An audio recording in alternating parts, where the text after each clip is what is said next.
Hello everybody, today we're going to be looking at a 3D rigid body problem, and I picked this problem because it has a great way to visualize how moments are actually applied to a body in the third dimension. Pretty cool, right? We're going to get into what all this stuff on the bottom means pretty soon, but for now, let's just read the question and figure out what we're looking for. Alright, so determine the x, y, and z components of reaction at the fixed wall A. The 100 Newton force is parallel to the z-axis and the 200 Newton force is parallel to the y-axis. So I have our sketch here and I have a bunch of stuff going on at the support. But what do all of these different things mean, right? We have 6 different variables that I've written down. So let's do a quick recall, okay? In 2D, we remember at a fixed support for a normal spanning beam, we would have a y component, we would have an x component, and we would have a moment, all produced at the support. Because this location at the support is completely fixed, it cannot move, it cannot rotate. So we have 3 different reactions produced because of that, you know? So at the third dimension, right, we have to consider all of these different axes because we only have the x and the y here, but we have 3 different ones here to consider. So that's pretty much all that means. So in the third dimension, at a fixed support, you're going to have, let's say at A, we're going to have AX, AY, and AZ, along with our moments, AX, moment AY, and moment AZ. Now the easiest part of this problem that jumps out at us is we can actually solve for these reactions pretty easily because they're all straight. They all have one specific direction going along each of these axes, so we can actually solve for them pretty easily. So if you look at the summation of forces at x equals 0, we can use this equation to solve for our x variables, right? So we have 0 is equal to a at x, and there's no x components in this problem. So that's actually the final answer for that. So we have one answer already found. Next, we can move on to the y components of this problem by considering Fy summations equal to 0. And we notice that we actually have a force going along this y-axis along with the reaction.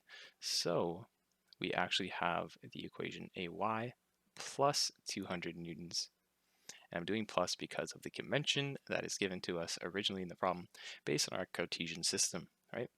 So over here, we actually have Ay is equal to 200 newtons, but there would be a negative sign here if you brought this over.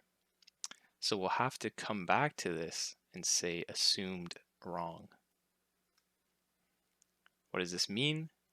It means that this reaction is actually going in the opposite direction, so we're going to have to update this later on in the problem, but we'll save it right for the very end, okay? And lastly, Fz, it's going to be a similar thing, where we take the summation of forces at z and we consider our z components, the 150 and the az component, right? Az is going up, that means it's positive, and 150 is going down, that means it's negative. And luckily we assumed az in the right direction, meaning that our answer is actually positive. So az is perfect. Okay, now let's do the fun part of the problem where we're talking about the moment reactions at A, all right? Our instinct first is to do summation of moment is equal to 0, and let's consider the x-axis first, right? So now we're looking at max, right? We're trying to find this with this equation. So what is max? Like, what are we trying to find here? We're actually trying to find the moment produced about that x-axis. So this x-axis is our point of rotation, okay? So how do we create a rotation? Well, forces have to be applied in a certain way so that there is rotation about this axis. But how can we visualize that? We can actually look down the barrel of this x-axis or consider the x-axis coming straight out of the page. When we do that, we're actually left face to face with only the zy axis, right? Now I highlighted this green mark here so that we can visualize what we're actually looking at in 2D. And when we do this, we can actually see what forces are influencing the moment about this x-axis. In this 3D plane, it might not be as obvious, but when you sketch it in 2D, it's a lot more simple to see. This is just like a 2D problem we've done before. So now we can actually consider our forces here and here, and think of this point as our x-axis going right out of the page, and we're solving for this moment here, which is what? MAX. Okay? So, using that two-dimensional drawing, we have our positive convention here, right? Counterclockwise is always positive for us, MAX, and then we have negative 150 since it's going down, 2 meters away. And we also have a positive 200 going counterclockwise, 2 meters away from that x-axis as well. So we have positive 200 newtons times the 2 meters as well. Solving for MAX, you're actually going to have a negative here, which is what we've talked about before, which means our assumption is wrong up here. Our positive convention, we assumed that our moment was going to be counterclockwise, but it's wrong. So when we write this, we have to actually reconsider it, right? We're going to have to redo this drawing to kind of visualize it once. When we solve this, we were left with 100 newtons per meter. And this assumption will be fixed later on, right? Next, we have moment at y is equal to 0. Now, if we look down the barrel of the y-axis, or imagine the y-axis coming straight out of the page, we will notice that no force is actually going to create a moment about this y-axis. Moment AY is going to equal 0. Lastly, we're left to solve summation of moment at z is equal to 0 to find MAZ. Now, remembering, if we look directly down the barrel of the z-axis, or imagine that the z-axis is coming directly out of our page, we are left face to face with the xy plane, okay? And with this xy plane, you can actually visualize what forces affect the moment at the z-axis, which is here, coming out of the page.